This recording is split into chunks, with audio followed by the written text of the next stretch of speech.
तो आज हम पढ़ रहे हैं श्रीमद् भागवतम दशम स्कंद प्रथम अध्याय श्लोक क्रमांक 52। एवं विमृश्यतं पापम यावदात्म निदर्शनम पूजयामास वै शौरी बहुमान पुरः सरम। अनुवाद श्रील प्रभुपाद द्वारा। इस तरह इस विषय पर अपनी बुद्धि से भरपूर विचार करने के बाद वसुदेव ने पापी कंस के समक्ष बड़े ही आदर पूर्वक अपना प्रस्ताव रखा।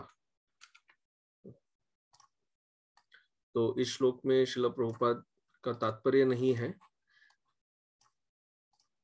अन्य वैष्णव आचार्यों ने इसके बारे में क्या समझाया है वही हम समझने का प्रयास करते हैं और इसके जो अर्थ है, शब्दों के अर्थ, वो भी समझने का प्रयास करते हैं।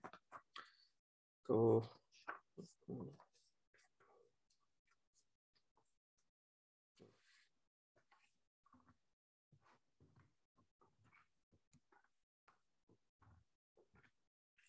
यहाँ पर सुखदेव गोस्वामी कह रहे हैं कि शौरी, यहाँ पर वे कहते हैं शौरी। शौरी ही कौन है? शौरी है श्री वसुदेव। श्री वसुदेव ने शौरी यावत आत्म निदर्शनम, यावत मतलब जितना संभव हो, जितने हद तक, आत्म निदर्शनम अपनी बुद्धि की अवधि तक, उनकी बुद्धि जितने हद तक कार्य की उतना, यावत आत्म निदर्शनम अपनी बुद्धि की अवधि तक, जहां तक अपना बुद्धि कार्य कर सकता था। एवं मतलब और पूर्वोक्त प्रकार से, मतलब पहले भी उन्होंने प्रयास कर लिया, अपना बुद्धि जहां तक कार्य कर सकता था उन्होंने प्रयास किया। विमृश्य विचार किया, उनकी पूर्वोक्त एवं मतलब पहले के श्लोकों में हमने पढ़ लिया है कि उन्होंने क्या क्या विकल्प सोचे हैं और वो किस निष्कर्ष पर पहुंचे हैं। तो जहां तक उनका बुद्धि कार्य कर सकता था, हर विकल्प के बारे में उन्होंने सोच विचार किया, क्या करना उचित होगा, नहीं होगा, क्या संभव है, नहीं संभव है, पुत्र की मृत्यु हो ना हो, कंस की मृत्यु हो ना हो, कंस मारा जाए या पुत्र मारे जाए। तो हर विकल्प के बारे में सोच विचार कर जहां तक बुद्धि दौड़ा सकते थे दौड़ा लिए।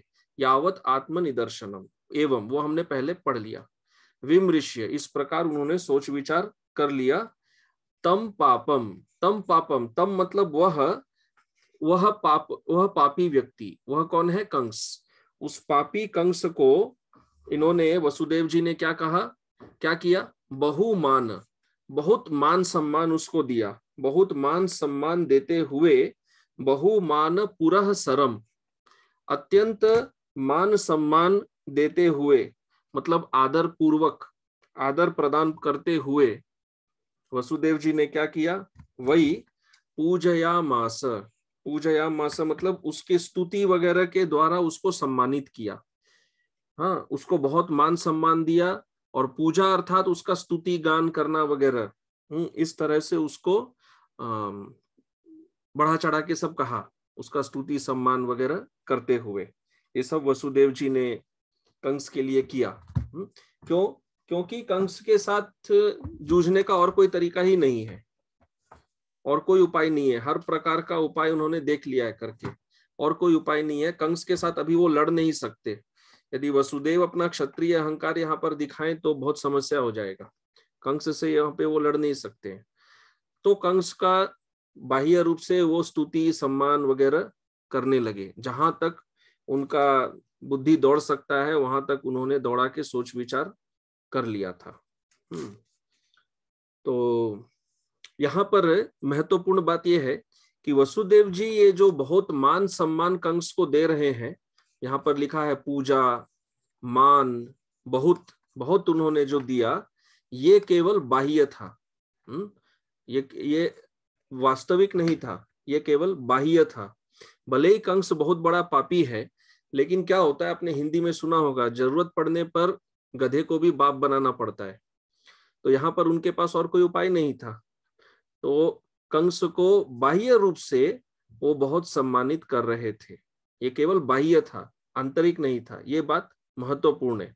ये सनातन गोस्वामी समझाते हैं कि ये केवल एक्सटर्नल था, मतलब वो दिखा रहे थे, इस तरह से शो कर रहे थे कि बहुत बहुत सम्मानित कर रहे हैं कंस को, परंतु उनके अंदर में बिल्कुल भी कोई मान सम्मान का भाव नहीं था। वो कैसे संभव है? इसलिए यहाँ पर लिखा है पापम, पापी व्यक्ति के प्रति मान सम्मान क्या होगा, परंतु बाह्य रूप से दिखाना पड़ रहा था उनको, वैसा कर रहे थे।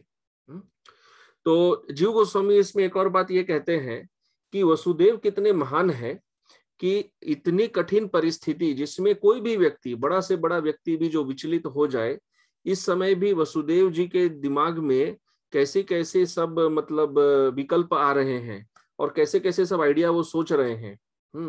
जीव गोस्वामी इस तरह से कहते हैं कि एतावती प्रतिभा, मतलब वसुदेव जी कितने प्रतिभावान हैं, कितने बुद्धिमान हैं कि ऐसे विचित्र परिस्थिति में भी वो घबराए नहीं और उन्होंने बुद्धि से, विवेक से कार्य किया। तो यहाँ पर ये सीखने का बात है जी, किस तरह से वसुदेव जी इतनी खतरनाक परिस्थिति को, ऐसे कठिन समय को भी, सिचुएशन को मतलब किस तरह से संभालते हैं, कैसे हैंडल करते हैं।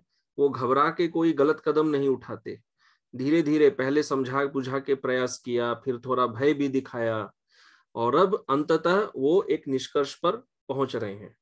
तो ये मतलब अति जो बुद्धिमान व्यक्ति है उनका लक्षण है, उनका चिन्ह है। इस तरह जीव गोस्वामी कहते हैं प्रतिभा, कि बहुत ही प्रतिभावान है। वो ऐसे भ्रमित कर देने की परिस्थिति में भी वो नहीं घबराते हैं। तो यहाँ पर सीखने का यही बात है कि जरूरत व्यक्ति को बुद्धिमानी से कार्य लेना चाहिए, जरूरत पड़ने पर ऐसे पापी व्यक्ति का भी गुणगान करना पड़ता है, क्योंकि जो भविष्य में जो हमें सिद्ध करना है, जो प्राप्त करना है, वो इतना महत्वपूर्ण है कि उसके लिए ऐसे पापी को भी करना पड़ता है गुणगान। जैसे हमने कहा, गधे को भी बाप बनाना पड़ता है। तो यहाँ पर वसुदेव जी का जो बुद्धिमत्ता है वो यहाँ पर प्रदर्शित हो रहा है। तो इस श्लोक के संबंध में आचार्यों ने इतना ही समझाया है।